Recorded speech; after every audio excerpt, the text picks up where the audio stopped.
Well, welcome to what must be surely Sadiq Khan's office block, and I say that because he's just got himself into quite a bit of trouble, it seems, because it seems that an investigation by the Express claimed he brushed off evidence of the grooming gangs in London, and the paper says that the mayor actually read reports about, get this, young girls being abused in hotels by groups of men, all while publicly saying there was no grooming gangs in the capital, which of course I don't know about you, but I think it's an absolutely disgraceful way for any mayor to act, especially when you know it's not true.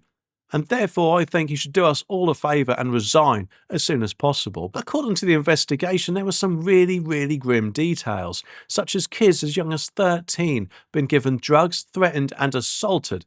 Maggie Oliver, the whistleblower who exposed the Rochdale scandal, said that these London cases looked just like the patterns she saw back then.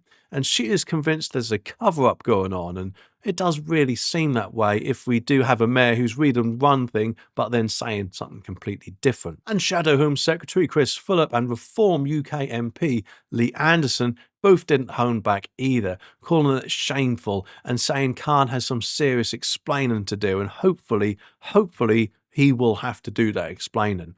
Even though the mayor and the Met have been insisting for years that there were no reports of these types in London. Official inspection reports between 2016 and 2025 apparently told a different story. In fact, the Met Commissioner eventually admitted they have a steady flow of live investigations into multi-offender child exploitation cases and may need to reinvestigate a lot of old files. And frontline workers like Chris Wilde and organisations like the Maggie Oliver Foundation say that this is just the tip of the iceberg. More is happening than the authorities are letting on.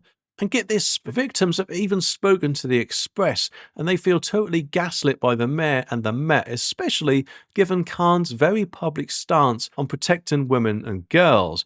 In response, though, it seems that the mayor's team didn't exactly want to tackle this accusation because they issued a general statement about how protecting children is his top priority, highlighting funding for support services and new safeguarding measures. The Met said, though, that they treat all allegations seriously and that London's situation is a bit more complex than other places like Rochdale or Rotherham. Meanwhile, of course, the Home Office says it's reviewing over 1,200 cases under a new operation. That's a very big number. Correct me if I'm wrong, but I'm pretty sure if they did their investigations correctly in the first place, then, well, they might not even need to reinvestigate these after all. Although admittedly, I guess there's a chance I could be wrong. In short, accusations are flying about and victims and whistleblowers are furious, and the public is once again left wondering if the mistakes are actually being repeated all over again. And I don't know about you, but as I said, I think this is an absolute joke, and as soon as that man resigns, the better, in my opinion. But anyway, what do you reckon about this? Let me know down in the comments and I'll be back with some more videos. So make sure you click the subscribe button down here so you don't miss my next one.